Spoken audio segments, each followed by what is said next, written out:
И снова здравствуйте. На канале Абхазского телевидения информационный выпуск Амшек Шара. Крупная авария произошла в среду утром в Гагре, около пансионата «Солнечный», сообщает пресс-служба МЧС Абхазии. Микроавтобус с российскими туристами попал в аварию. В результате ДТП один человек погиб. Это турист из Омска, Виктор Гуськов, 1954 года рождения.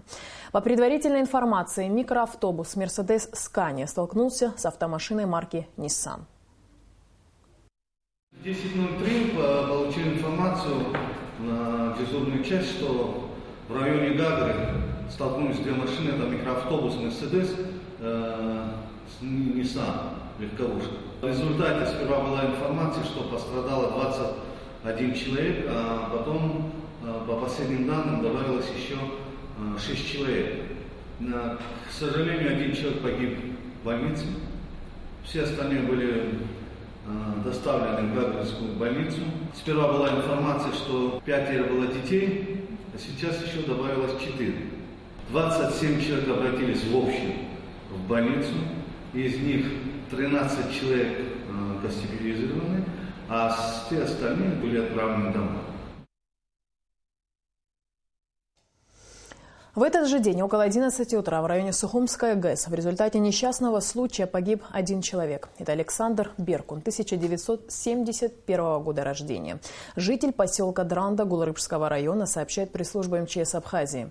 По предварительной информации, Беркун ночью сорвался с обрыва в реку. В последнее время участились происшествия с участием туристов, которые пренебрегают элементарными правилами безопасности. Иногда это стоит им жизни. МЧС Абхазии призывает соблюдать меры предосторожности и в горах, и на море. Для МЧС Абхазии последняя неделя стала крайне напряженной по части спасения туристов в горных районах республики. Абсолютно неподготовленные люди добираются до таких мест, что удивляются даже видавшие виды специалисты. Но самое печальное, что походы за горной романтикой и впечатлениями очень часто заканчиваются трагически. Многие группы, которые приезжают сюда в Абхазию, они не регистрируются. Мы не знаем маршрута. И поэтому, когда мы проводим поиски, поиски осложняются тем, что не знаем местонахождения. Около десятка туристов за последнюю неделю было вывезено из горных районов. Один человек погиб, одна туристка получила травмы. Статистика крайне тревожная и, по словам специалистов, труднопредсказуемая. Люди абсолютно не думают о своей безопасности.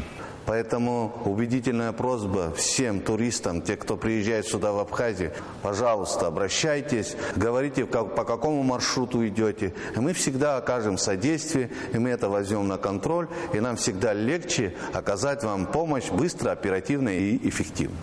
Уже сейчас можно с полной уверенностью говорить, что необходимо усовершенствовать отечественную правовую базу по упорядочению туристического потока в Абхазии, усилить ответственность турфирм, в перечень предоставляемых услуг которых входят горные экскурсии. Причем в МЧС настаивают именно на упорядочении, а не ограничении деятельности. В противном случае обеспечить безопасность людей будет крайне сложно.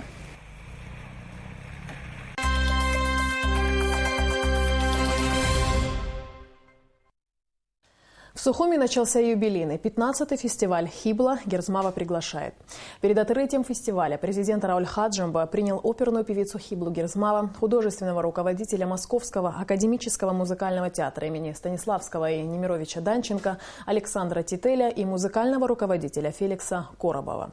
Говорили о готовности к музыкальному празднику и благодарили всех, кто причастен к возвращению Медеи в Абхазию. Репортаж Нисфершба. 15-й юбилейный фестиваль «Хибла Герзмава приглашает» в Абхазию приехал с большим подарком. Опера «Медея Керубини» с Хиблой Герзмава в главной партии – безусловно, большое музыкальное событие для республики.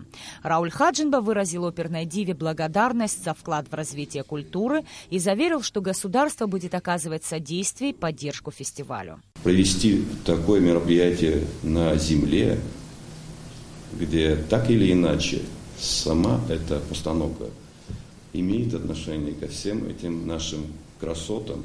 Я не сомневаюсь в том, что это еще больше придаст сил Хибле для того, чтобы этот концерт стал одним из самых больших исключений. И он будет, я думаю, самым великим, величавым.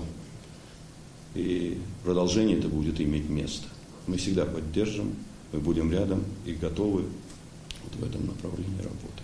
В этом году фестиваль обещает быть самым масштабным за все 15 лет своего существования.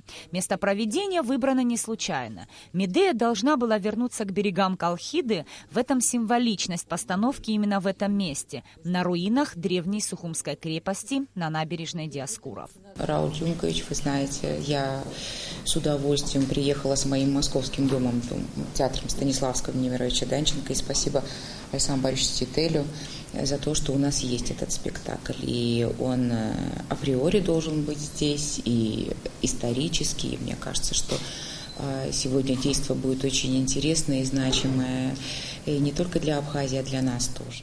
Певица выразила благодарность президенту Абхазии и Министерству культуры за помощь в организации фестиваля. Слова особой благодарности Хибла Герзмава адресовала Николаю Ачпа, меценату, без которого фестиваля могло и не быть. Рауль Хаджимба вручил подарки гостям и преподнес Хибле Герзмава букет цветов. Низ Фаршба, Беслан Шхинджери, Абхазское телевидение. После встречи с президентом Хибла Герзмава Александр Титель и Феликс Коробов ответили на вопросы журналистов. Рассказали о своих ожиданиях от фестиваля и о генеральной репетиции, прошедшей накануне. Мы все сделали эту генеральную репетицию. Я надеюсь, что у нас сегодня, я уверена, что у нас сегодня будет все хорошо. А главное, нет дождя. И есть солнце, и значит у нас будет сегодня работать открытая площадка. И я очень благодарна моему московскому дому театра Станиславского Немировича Данченко, Александру Борисовичу Тителю, Феликсу Павловичу за то, что у нас сегодня есть такое действо, что мы будем сегодня служить Медею Керубини. Вчера была репетиция большая, серьезная и трудная. Мы начали ее в 7, а закончили ее в первом часу. А часть технической команды, которая занимается светом, быстренько поужинав, вернулась и до 5:30 продолжала делать свет. Работать со светом. Да, хотя уже было светло от Бога, да. но они продолжали делать, потому что там сложная световая партитура. Мы думаем, что, посмотрим.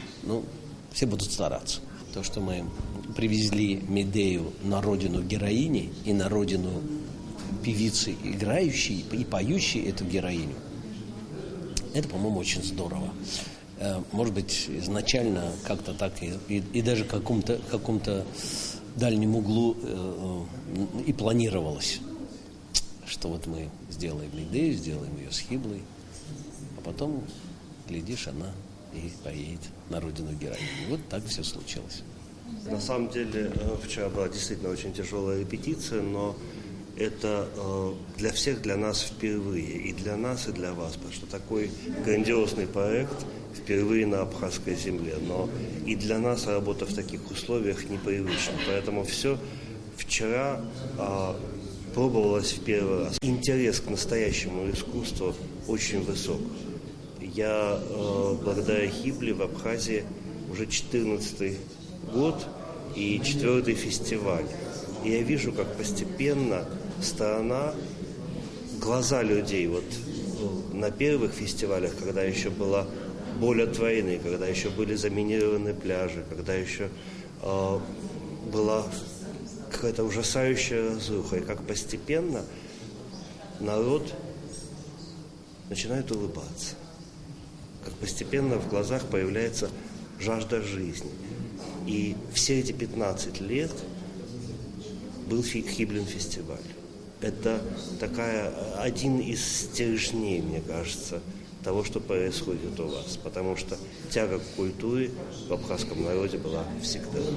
Я хочу еще раз сказать огромное спасибо правительству Республики Абхазия, Раулю Дюнковичу и министру культуры Эльвире Анатольевне, и Министерству культуры, и городу Сухуму. Огромное спасибо за то, что много сделано. И спасибо огромное снова и снова меценату Николаю Ачко. И мы надеемся, что у нас будет продолжение. А сейчас у нас 15-й юбилейный. Без Фазиля Искандера, но мы будем сегодня петь. Президент Рауль Хаджимба поздравил министра обороны Абхазии Мираба Кешмария с 55-летием со дня рождения.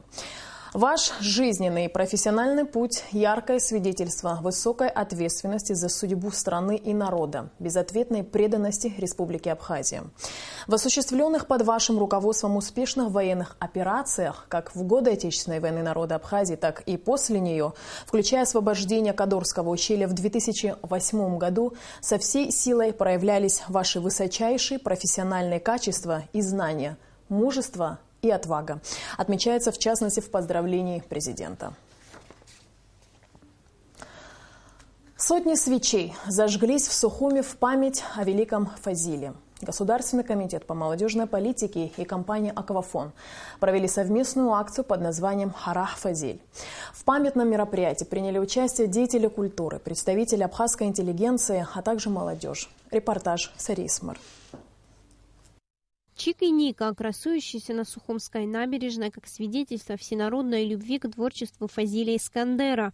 Литературные герои, полюбившиеся не одному поколению читателей, стали воплощением добра и дружбы.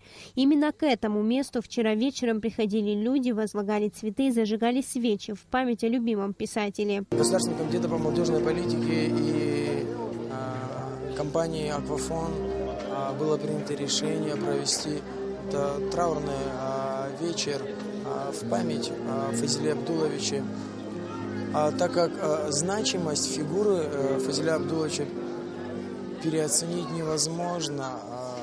На его произведениях выросло не одно поколение, и его почитатели, любители его произведений, сегодня их здесь очень много. Сандра Аршба, внучатая племянница Фазиля Искандера. Сегодня она пришла почтить память своего великого родственника вместе со своими сыновьями Тимуром и Давидом. Сандра признается, что уже с детства прививает детям любовь к литературе и многое рассказывает им о Фазиле. Абхазия потеряла не только великого гения, великого поэта, потеряла вся Россия, потеряла его вся наша семья. Это был действительно величайшего масштаба человек. С великим удовольствием мы ездили к нему в гости. Я слушала его рассказы.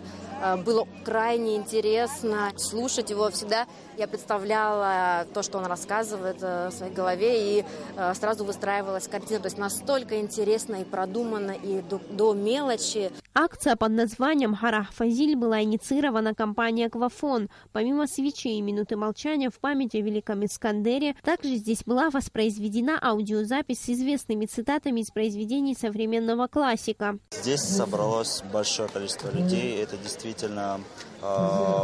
Из этого следует понимать, что много людей, многим людям он на самом деле близок. Его произведения, много поколений выросло на этих произведениях и на его героях. Наша компания всегда поддерживает и инициирует подобного рода акции, которые социально значимы для населения Абхазии. И мы не могли пройти просто мимо такого события и не могли не почтить память нашего Фазиля. Более 500 свечей были зажжены в этот вечер у скульптуры искандеровского героя. Людей было много. Они кланялись и зажигали свечи, прощаясь с великим писателем, чьи произведения знает, любит и будет любить каждый. Сария Смыр, Саидайба, Абхазское телевидение.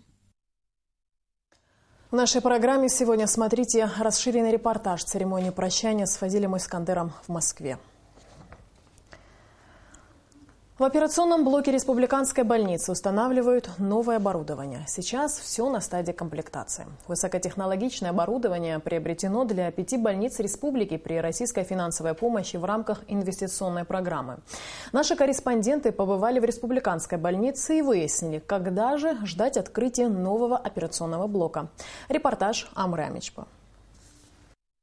Вот модель оперблока, это одна из операционных, это эндоскопическая операционная, где производят высокотехнологичные операции. Операционные столы, лампы, эндоскопическое оборудование, аппарат для искусственной вентиляции легких, новейшее оборудование для эндоваскулярной хирургии и многое другое приобретается для больницы при российской финансовой помощи. В операционном блоке сейчас идет комплектация оборудования.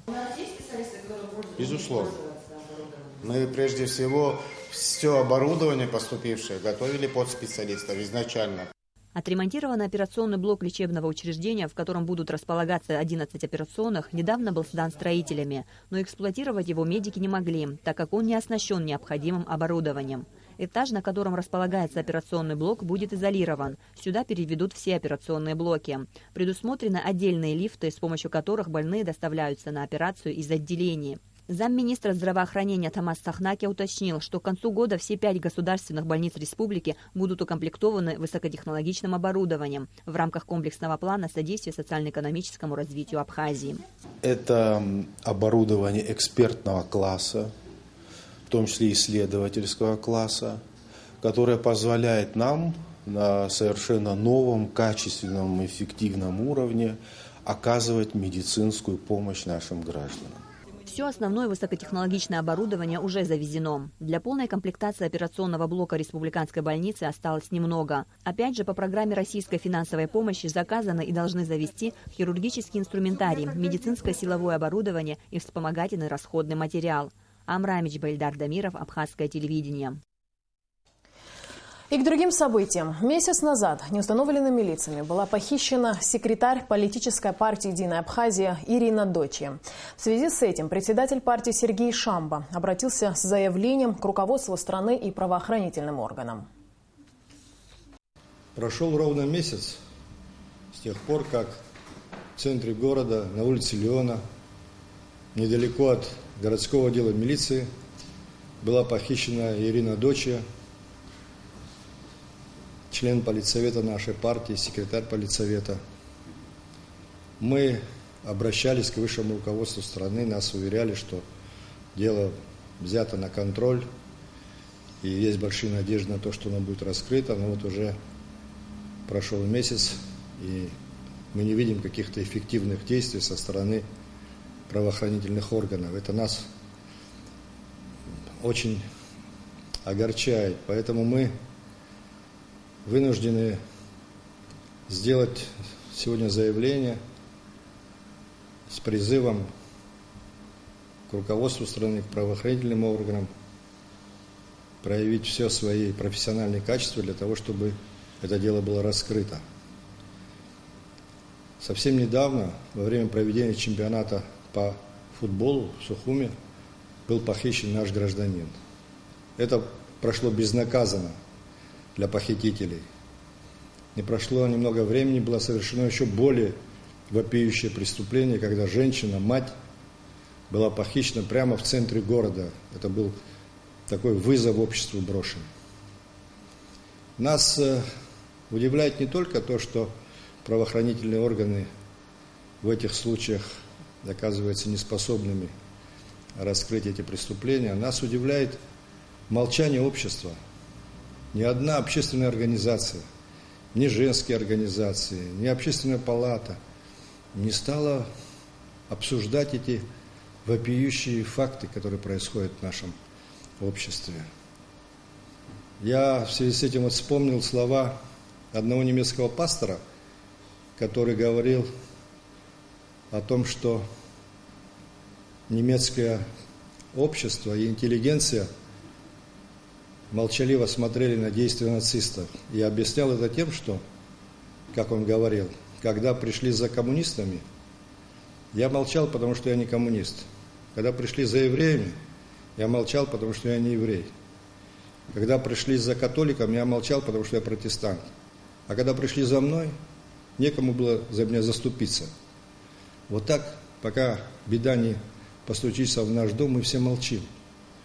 А потом, когда это коснется каждого отдельного человека, начинается шоу в администрации президента, когда женщины одеваются в черное, цепляют фотографии погибших родственников и требуют от властей активного участия в раскрытии преступлений. И их можно понять, потому что когда они не видят других методов борьбы, они используют те, которые им доступны. Мы не хотим действовать такими методами. Мы хотим, чтобы наше государство было защищено не только внешне, но и внутренне. Я помню, когда обсуждался вопрос о охране наших границ российскими пограничниками. В обществе было много споров по этому поводу. Но власть действовала решительно. И сегодня благодаря этому мы спим спокойно, знаем, что мы защищены от внешней угрозы. Мы не теряем на границе сотнями наших граждан, как это было раньше. Такая же безопасность нам нужна внутренняя. И нам предложили такие совместные действия, такую организацию, информационно-координационный центр, который мог бы быть серьезной подмогой нашим правоохранительным органам в деле раскрытия преступлений. Но кому-то это не понравилось, и власть не нашла в себе силы в том, чтобы принять правильное решение. В итоге был принят документ, такой урезанный, который не дает никаких возможностей для эффективной работы правоохранительных органов. И вот что мы сегодня имеем. Еще раз хочу обратиться и к президенту страны, и к правоохранительным органам с просьбой активно и эффективно действовать в раскрытии данного преступления. На днях в парке Славы в Сухуми состоялся выпуск офицеров Высшего общевойскового училища Министерства обороны Абхазии, созданного на базе военного учебного центра. В учебном заведении готовят офицеров по 20 специальностям гуманитарного, юридического и филологического профилей. Торжественное построение по случаю очередного выпуска молодых офицеров Сухумского высшего общевойскового училища. В этом году диплом об окончании военного вуза получили 8 курсантов. Товарищ генерал-майор, начальник за получение диплома прибыл.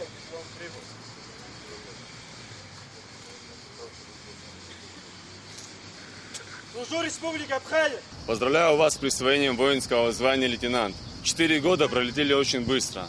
Но эти годы были годами учебы. Впереди вас ждет очень сложная, но в то же время интересная работа. Работа с личным составом. Желаю вам крепкого здоровья, благополучия и терпения. Пусть полученные вами знания вы использовали только в мирных целях. Дипломы выпускники получают из рук начальника генерального штаба Анатолия Хрулева и заместителя министра обороны Беслана Цвишпа. Среди молодых офицеров, которые получили документ об окончании училища, Сурат Ашуба. Стать военным он мечтал с детства. Алик Гумба гордится тем, что стал выпускником этого училища. За 4 года обучения были получены знания, которые помогут в дальнейшем достойно нести службу в рядах абхазской армии. Очень сложно, чисто морально. Физически не так уж, но морально сложно было. Но продержался, как видите, все мы продержались. И также хочу пожелать, чтобы и другие курсы, которые ниже нас курсом, также продержались, также достойно выпустились и получили такие же звания и дипломы в соответствии. Место проведения церемонии особенное. Парк Славы выбран не случайно, ведь именно здесь покоятся те, кто отдал свои жизни за свободу Абхазии. Представители руководства Министерства обороны возложили венок к мемориалу. Выпускники почтили минутой молчания память павших. В ближайшее время, согласно приказу министра обороны, молодые офицеры приступят к своим обязанностям в частях и подразделениях вооруженных сил республики, дислоцирующихся по всей Абхазии. В ходе государственных экзаменов личный состав показал высокие знания военных наук, а также общевоинских уставов, наставлений, всех законов.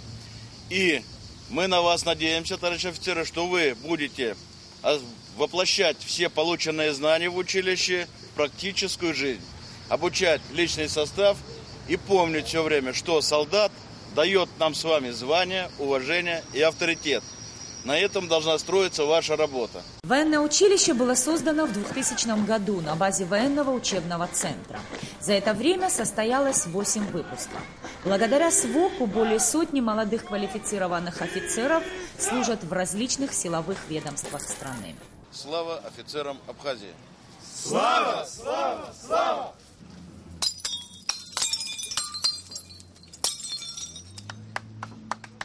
Нисфарш Басаид Айба, Абхазское телевидение. Известному абхазскому историку, археологу, академику Олегу Бгашба исполнилось 75 лет. Чествовали юбиляра в Абхазском институте гуманитарных исследований. Олег Бгажба родился и вырос в семье известных абхазских ученых и государственных деятелей Хохута Салумановича Бгажба и Татьяны Андреевны Чочуа. Золотой медалью окончил Сухумскую 10-ю школу, а затем в 1963 году с отличием историко-филологический факультет Сухумского государственного педагогического института имени Горького по специальности русский язык, литература и история. Олег Бгажба с юношеских лет питал страсть к археологии, участвовал в различных раскопках. В 1963 году он поступил в аспирантуру Института археологии Академии наук СССР к известному археологу Евгению Крупнову. Он увлеченно работал в Цаблединской экспедиции под руководством близкого друга и соратника Юрия Воронова. Олег Бгажба освоил методику металлографического анализа. Он открыл самые ранние на территории СССР захоронения 3-4 веков нашей эры с мечами из дамасской стали. Обработке железа на территории Абхазии в древности и Средневековье посвящена и докторская диссертация Бгажба. Профессор Станислав Лакоба, отмечая заслуги Олега Бгажба как ученого-археолога, отзывается о нем как о разностороннем человеке. Он настоящий сухумец, он знает очень много 60-х, 70-х годах, что происходило у нас в городе, знает по персоналиям людей, очень образованный человек, многосторонний, и все же он немало сделал, много сделал для истории, археологии Абхазии. Олег Бгажба – автор более 100 научных работ, более 10 монографий. В соавторстве со Станиславом Лакоба издал школьный учебник по истории Абхазии. Это человек, который очень серьезно, очень глубоко занимается археологией. И его вклад в развитие археологической науки Абхазии вообще очень трудно переоценить. Сегодня он, во-первых, это не только археолог, это историк Абхазии, на кафедре истории, археологии, этнологии Абхазии, кафедру, которую я возглавляю. Он читает курс истории Абхазии. И, разумеется, это огромное счастье для студентов, где человек с таким интеллектом, так глубоко знающий историю своего народа, читает лекции. Олег Бгажба – ученый международного уровня. Он участвует в различных конференциях и научных форумах. С 1983 года преподает в АГУ, читает курсы лекций по истории археологии, а также различные спецкурсы. Олег Хохутович часто публикуется в абхазской прессе. В Сухумском многоотраслевом колледже продолжается прием документов. Как и каждый год, наибольшее количество документов подано по специальности «Поварское дело». В этом году в Абхазский многоотраслевой колледж уже подано более 30 заявлений. Прием документов будет продолжаться до конца августа. Обучение в учебном заведении проходит по нескольким специальностям. В основном абитуриенты предпочитают такие специальности, как повар абхазской европейской кухни, повар-кондитер. Также здесь готовят специалистов-официантов и барменов. В этом году дирекция колледжа планирует обучать студентов по специальности технологии и экспертиза. При поступлении абитуриенты не сдают экзамены, а проходят собеседование. Приемная комиссия выбирает из общего числа абитуриентов тех, кто набрал наибольшее количество баллов. Это бывшее училище и колледж, по сей день оно востребовано. Собеседование довольно принимаем грамотно, по спецпредметам, по химии, по математике, смотря кто в какую группу идет. И обязательно историю Абхазии и... Еще раз хочу в обязательном порядке Конституции Республики Абхазия, потому что наша молодежь должна любить свою родину, и у нас цель такая воспитательная. Число поступающих в многоотраслевой колледж с каждым годом увеличивается. Это связано с тем, что профессия повар становится все более востребованной, особенно в летний период. Более 80% выпускников колледжа работают по специальности. Студенты также проходят практику в лучших ресторанах и заведениях общепита города. В самом колледже также есть специальная кухня, где каждый студент может продемонстрировать свои знания в кулинарии. Идут туда, где можно после того, как получить диплом, работать и зарабатывать. Они работают во всех районах нашей Абхазии, особенно в зонах летнего отдыха. Это Пицунда, Гагра, Афон и так далее. У нас с трудоустройством проблема в Абхазии, об этом все знают, скрывать не надо. А вот наши выпускники занимают хорошие должности. Они не только помощники повара, они и шеф-поварами, и администраторами.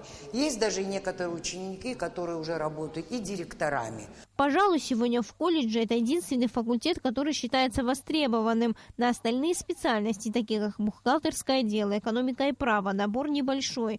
По словам директора колледжа Джумбера Мушба, учебное заведение готово принимать студентов для обучения по наиболее востребованным в стране специальностям. Сария Смыр, Тимур Гугохия, Абхазское телевидение.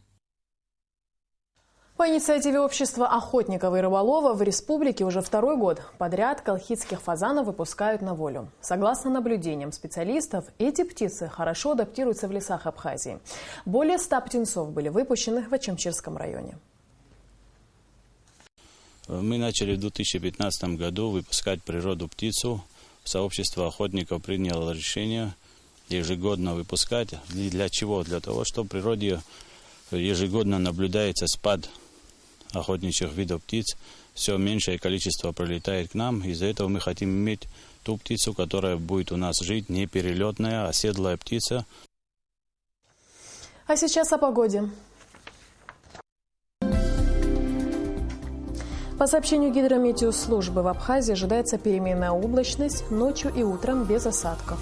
Со второй половины дня местами возможен кратковременный дождь. Температура воздуха плюс 30-32, морской воды плюс 26.